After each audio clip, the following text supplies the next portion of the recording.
weltare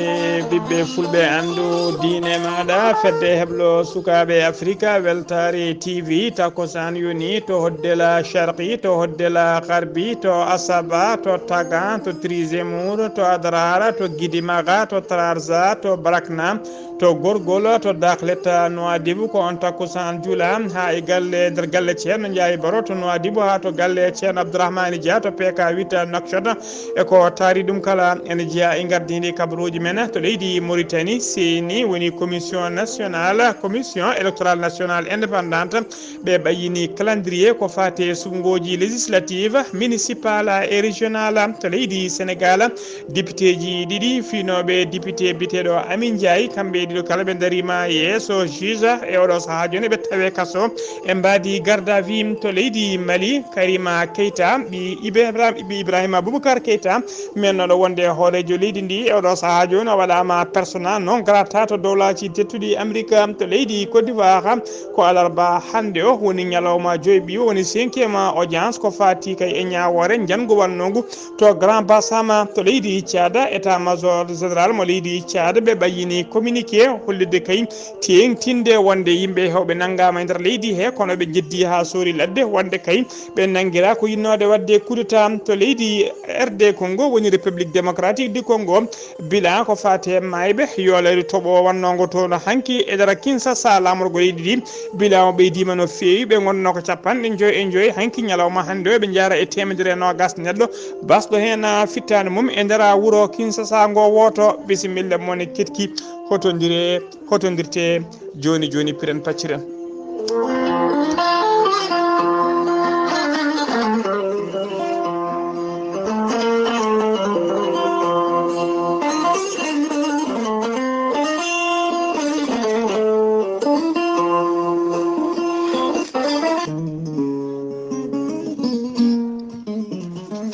ceerno Djibisi ko wittiyanke leɗɗe ko safriyanke safruji fina tawa ceerno Djibisi firtata aadi hay lawol gotol ceerno Djibisi ne safra rafiji kewɗi ɗi jiida cirol ceerno Djibisi ko jaadino ɓalawal e danawal kala omo safra wonduɓe kista wonduɓe fibroma dogam sitta rewɓe ɗon koɓe sowade e rewɓe dartoraɓe kala ceerno Djibisi ko labɗo reedu malaɗo wune so yannama ka miskino safruma ha mbiya wen taw hay mbuɗa yoɓani ceerno Djibisi ene yawrani ɓen worɓe ustoraɓe goragu yawɓe yitade koye mumen ceerno Djibisi ne jogui pegge usula bawɗe neldede kala leydi e kala continent taw ko ɓeydoje arsigaji pirtoji dabaruji ceerno Djibisi ene yawran ɓen wonduɓe diabète tension asthme cholestérol koyɗe guloje keseje musoje ceerno Djibisi ene jogui leɗɗe fannuji tati hen fannu goto so tawi a hutorima ɗum fodde sappo e tati rafini yalta ma ha laaɓa fannu goɗɗo so tawi a hutorima ɗum fodde sappo e jeenayi rafini yalta ma ha laaɓa fannu tataɓo so tawi a waɗi no wirumani fodde temedere rafini yalta ma ha laaɓa on fannu noon waddete koye gawri samme walla gawri ndemiri ceerno Djibisi ko labɗo reedu bawɗo listihara so tawi o wannima listihar cikkata ko nder ɓerde ma o woni ha mbiya yuni ceerno Djibisi en yawrani ɓe ɗon koɓe dañde kayitaji ɗon koɓe dañde embauche ƴeewoɓe visa ji ceerno Djibisi ko labɗo reedu malaɗo wune ceerno Djibisi ene wiya dendagal jiɗɗo waɗnede listihara dokkatama ko inde ma inde nene maɗa o haala ko woni e nder maɗa ha mbiya yuni ceerno Djibisi ne andini kiɗeɗeɓe mumma listihara wonanɓe leydi Mauritanie ko ujunere mbuɗu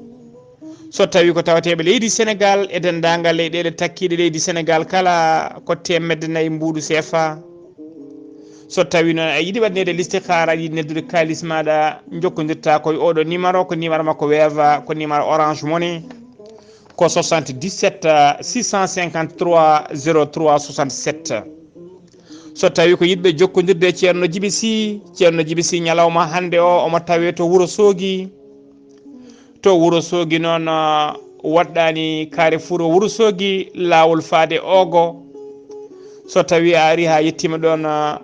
ma yi ɗon étage mawɗo ene huccodiri e guenale ɗe kadi ko on étage goto woni ɗon koye dow on étage ko hen ceerno Djiby Sy tawate. ceerno Djiby Sy ne wiya dendagal yiɓe jokkodirde makko numéro leydi Sénégal ko 78 163 24 82. so tawi ko yiɓɓe jokkodirde makko to banggue WhatsApp numéro makko ko leydi Mauritanie mbatta ko 00 222 mbaɗa 47 22 80 84. ceerno Djiby Sy ne andina dendagal kilineɓe mum wonde base makko tawateɗo to Nouakchott ene golla ha no hannirta ni. ene tawe ɗon miñi ko ganduɗo leɗɗe ɗe labɗo reedu malaɗo woni ene wiye ceerno Alassane Sy. ceerno Alassane Sy kala jiɗɗo jokkodirde e makko numéro makko leydi Mauritanie numéro makko ko 32 ko 62 04 99 walla mbaɗa 48 10 0013. ceerno Djiby Sy ko labɗo reedu malaɗo woni mbadden dando faade makko.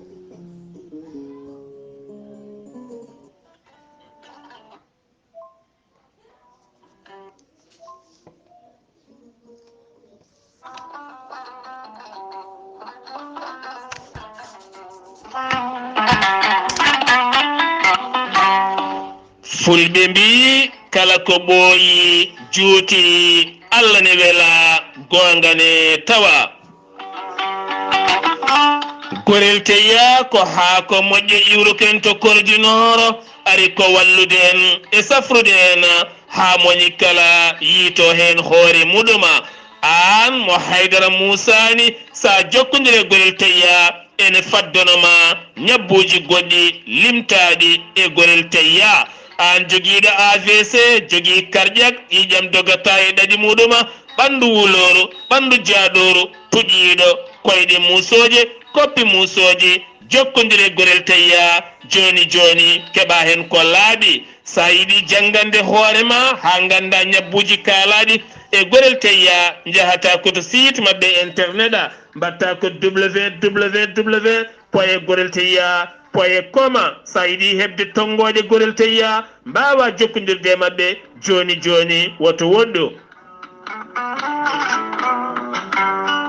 so tawi koto leydi Congo gonɗa jokkodirta koye Mamadou Gaya mbatta ko 00 242 05 050 36 08. so tawi koto Afrique du Sud gonɗa jokkodirta koye Ibrahima Sow mbatta ko 00 227 827 46 76 72. so tawi ko Abou Sow Kawral Fouta business ɗum koto États-Unis de Amérique mbatta ko plus 1 34 77 01 56 77. so tawi koto Mozambique gonɗa jokkodirta ko Ibrahima Ba Pemba Cabo Delgado ɓurɗandirede Alex mbatta ko plus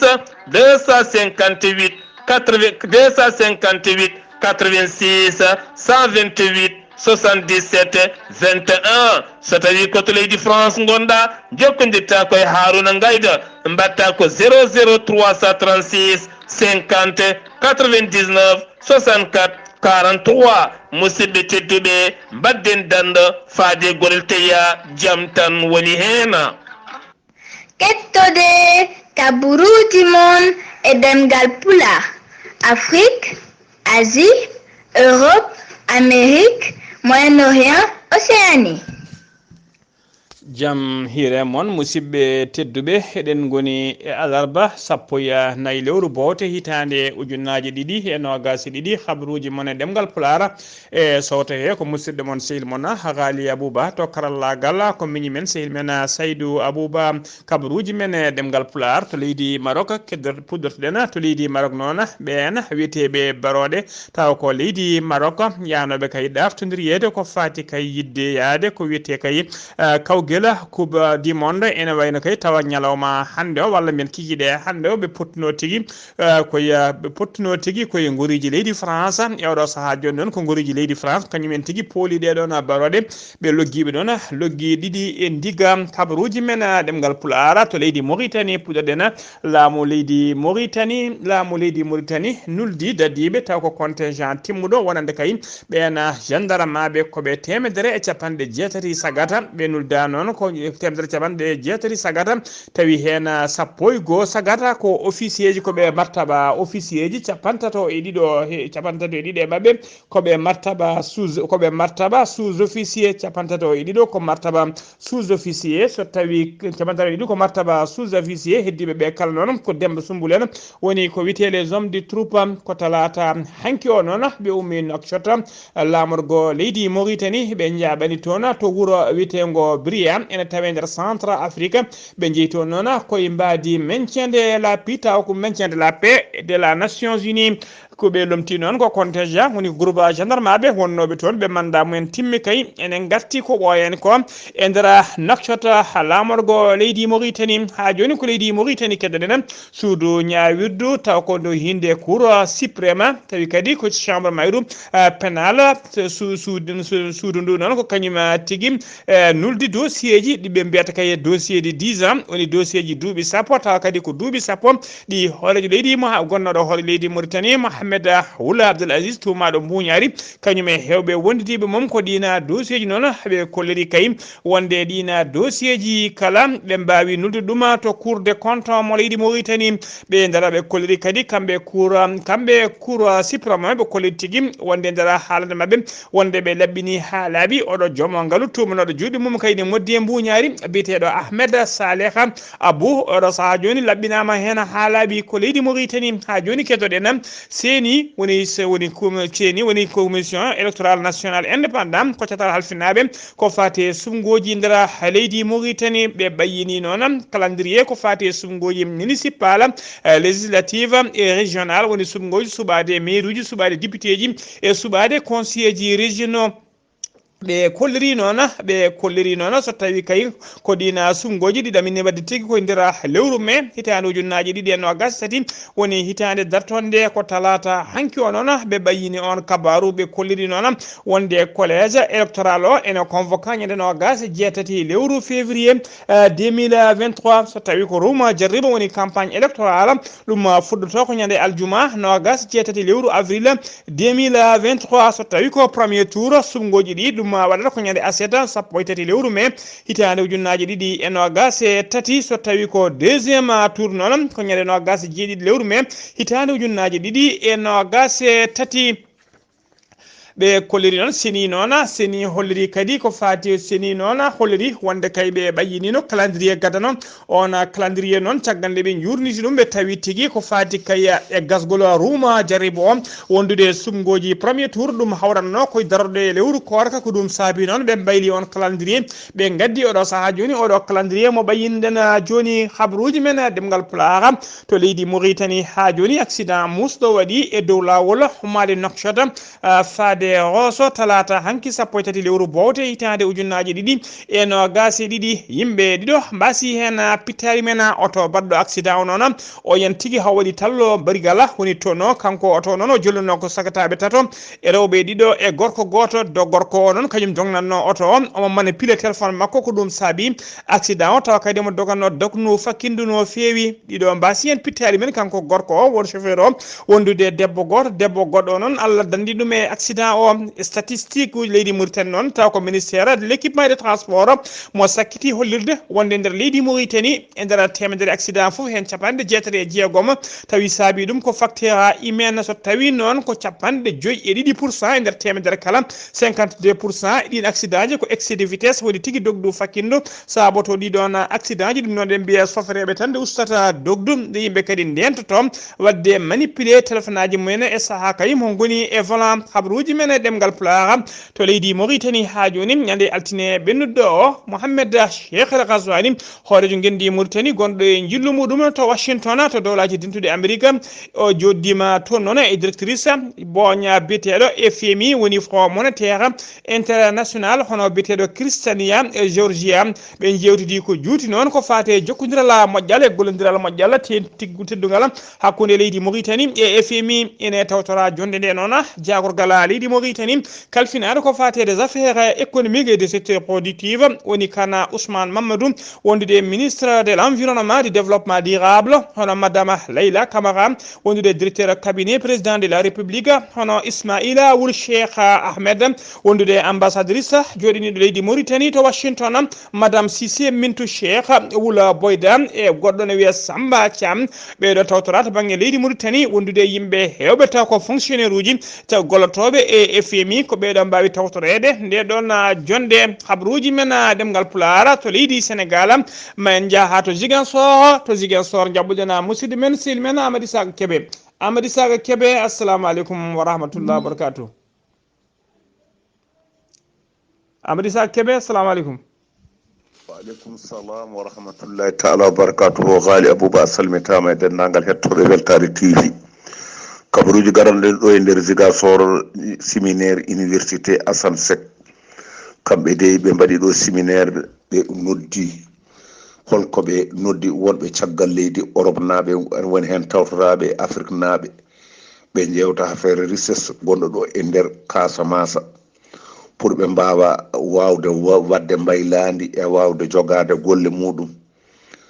étudiaji Ziguinchor wonɓe to e université Cheikh Anta Diop kamɓe de ɓe kolli caɗele mabɓe toon gila e ñamde nde ha e logement o ɓe gullitima noon maire o ɓe tawani ɗo maire o no maire o woni ko Dakar kono ɓe mbaɗi noddandu fewde maire o yo waw fabade ɓe beele eɓe mbawa dañde noɓe ñamri noɓe mbawa dañde noɓe joɓiri logement ji mabɓe. Doudou Ka ina wayno ɓe noddi ɗum liggotoɓe ɗo e aéroport Ziguinchor. Aéroport o de ina wayno gasi mur o gasi ha laaɓi hemɓe liggotono ñalawma fo ɓe dawranno ko ujunere antan porno o noon joɗima ɗiɗo lebbi tati yoɓaniɓe mur o noon gasi ha laaɓi ɓe peewi koye feetu nouvelle wonande catholique en ɓe joni noon ɓe gullitima ɓe noddi Doudou Ka kanko jogui fodde aéroport uji ɗo e nder Sénégal ɗum noon yo waw fabade ɓe wawa wallude ɓe beele oɗo antan porno no yoɓaɓe ɗeɗo kalisaji mabɓe gonɗi e junggo antan porno kono noon hay hunde joni ɓe jeyani ɓe noddi noon Doudou Ka yo waw fabade ɓe ko ɓuuri yawde e yaccade. ɗum noon Weltare TV musidɗo noon Ahmad Issa Kébé gorko mo mboto kabaruji ɗo fuɗa radio Zik FM jokkodirde e Ghalii Abuu Bah yo Allah hokken walde jam.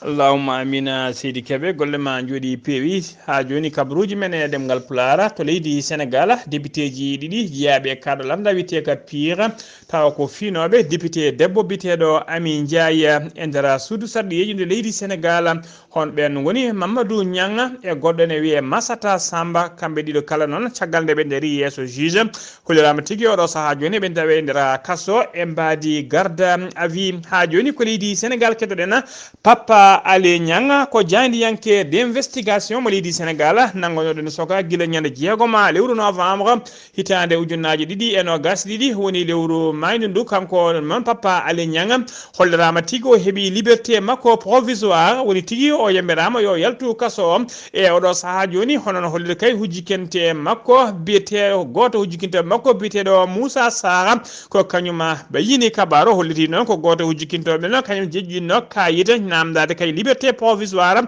to yesso juge on noon jaɓiniɓe oɗo saaha joni Papa Ali Niang ha waw fofde kenala lakkitare siftinde on noon oɗo saaha kala o wonno koye gueddere ñamde kadi o wona karɗo cellal no fewi ha joni kabaruji men ɗemgal pulaar to leydi Sénégal kotto to leydi Sénégal noon ko hunde hamnide waɗi to wuuro witengo Camboko Pel noon tawe nder falde ke Massara caggal noon de suka toko Koso jaro duuɓi nogas e tati wara noon jeenoɗo to legal bitengal fukko e nder wuro witengo Keren e nder tawe e nder falde Diassa yimɓe wuro Keren noon caggal kayim nde hollirde metti mumen e ngoɗon wargo ɓe tuumi kayya wonde kay wadɓe badɗo wargo ngo tumar kay juuɗe mum moddi e ngon wargo jeeya koye wuro witengo Camboko Pela kamɓene ɓe mbawi kadi joftigu mabɓe so yande wuro ngo Camboko Pela ɓe duppi dendagal ko ɓuuri hewde tibaji tawetno ɗon woni koɗande guilay koɗande ha e paabi to guura wonno ɓe joñanaka ɗum kadi ɓe jeehi ha to guese wuro ngo wono Camboko Pela ɓe duppi guese ɗe kala ha laaɓi oɗo saaha joni noon ko caɗele mawsuɗe tawete toon Camboko Pela naɓe ene laatima e oɗo saaha joni SDF woni sans domicile fixe ɓe mbaɗi erago noon faade laamu ngu nde faabatoɓe beele kay ɗeɗo gueɗe enen dokka ha laaɓa e nder leydi he ha joni ko leydi Sénégal keɗoɗen Aissata Tall Sall kañum woni ministre des affaires étrangères woni jagolgal kalfinaɗo ko fate gueɗe caggal leydi jokkodiral hakkude leyɗele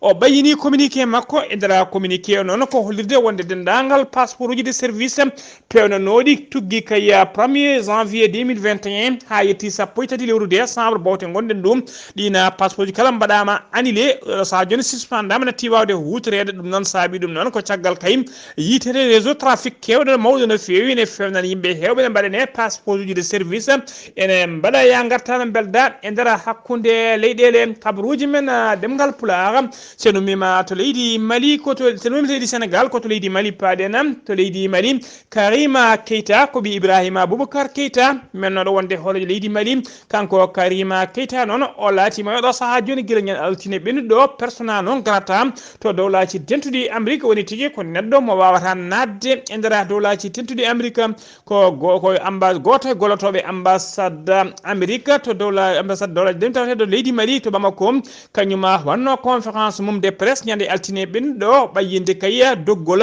wonande capanɗe nayyi neɗɗo personnalité tawa kadi ko yimɓe mawɓe wonnoɓe kay yimɓe mawɓe e oɗo saaha joni waɗaɓe persona non grata tawa kamɓe capannayɓe kala ko tumaɓe juuɗe mumen moddude gueɗe kamtoride no fewi ko wayno yaɓɓude haqqe innama aade e nder ɓen noon mbiɗen Karima Keita tawe hen kanko Karima Keita noon guila ñande joyiya lewru juin 2021 ko baɗaɗo ko wiyete mandat d'arrêt international woni ko yiilede kala to wawi yiyede yo nangue o artire kay e nder leydi he Karima Keita noon juuɗe makko ene moddi ko fate disparition woni majjugol ona jayniyanke biyeteɗo Birama Touré taw ko malinajo majjuɗo melew donc aɗo kay andede kala to heeri yimɓe hewɓe noon cikka ko baraɗo taw kadi ko Karim Keita yamiri wargo Alpha Condé gonnoɗo hoorejo leydi Guinée Conakry kañum e hoore mum ene jeeya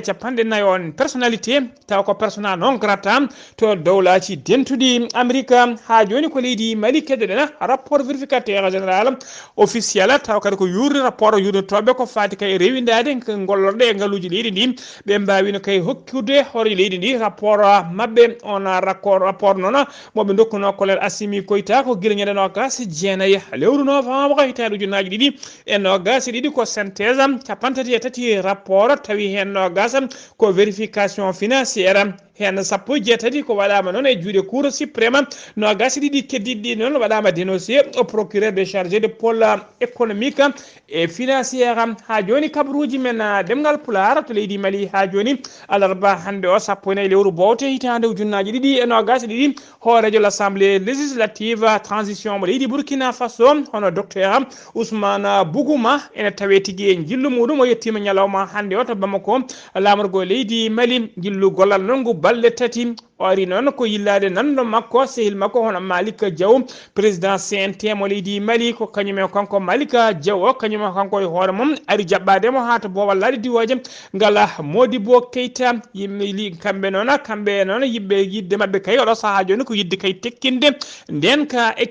kisal jokkodira moƴƴal hakkude leyɗe ɗe ɗiɗi koto leydi Côte d'Ivoire paaɗen alarba hande o sappo e nayyi lewru bowte hitande ujunnaje ɗiɗi e nogas ɗiɗi woni tigui ñalawma joyaɓa ko fate 5e audience ko fate ñawore jango wannongu to Grand Bassam ha waɗino sappo e jeenayi neɗɗo jamburu mbasino hen pittali mumen e militaire uji tati woɗɓe mbasino hen pittali mumen ɗum wonno guila ñande sappo e tati lewru mars hitande ujunnaje ɗiɗi e sappo e jeegom tawi ko catala bitegal AQMI woni Al-Qaïda dans le Maghreb islamique kañuma yeytino nguna jangu yimɓe joyo noon ñalawma hande o darima yeeso juge e mbaɗi témoin woni settade ko fati nguɗon jangu koto leydi cadda paɗenam l'état major général mo leydi cadda bayini communiqué muma e nder communiqué noon ɓe tengtini kay kabaru kalteɗo wonde nanggugol yogay officier ji hewɓe tawateɓe nder leydi hen kono noon porte parole o gouvernement o porte-parole c'est-à-dire major o yeddi ha sori ladde kay e nder rumeur circule o e réseaux sociaux ji wonde kay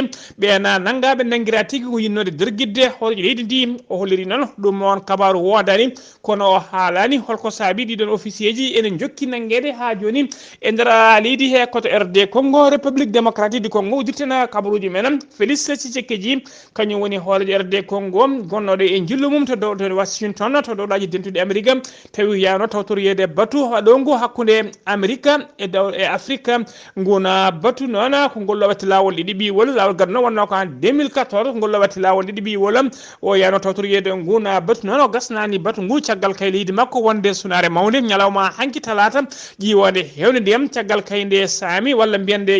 jippi e nder leydi he tengtiɗo Kinshasa oɗo saaha joni bilan ko wasi pittali min e nder wuuro Kinshasa ngo woto ko temedere nogas neɗɗo ko wasi fittali mum kanko Félix Tshisekedi noon ko ɗum artirimo e talata alarba hande o arti nder leydi makko feccude sunare makko e simbitinde kay ɓeɗon jayaɓe e ɗiɗon toɓoji musidɓe tedduɓe gasi ha laaɓi ceerra ko ɗum ɗo wonno ko min tongal noon kabaruji men e ɗemgal pulaar e sowto he ko musidɗo moon sehil moon Ghalii Abuu Bah to karallagal ha mbawon yiiden to banggue YouTube ko miñi men sehil men Saydou Abou Bah kerkimalaki jaam yo jaam Allah jogomi jogo on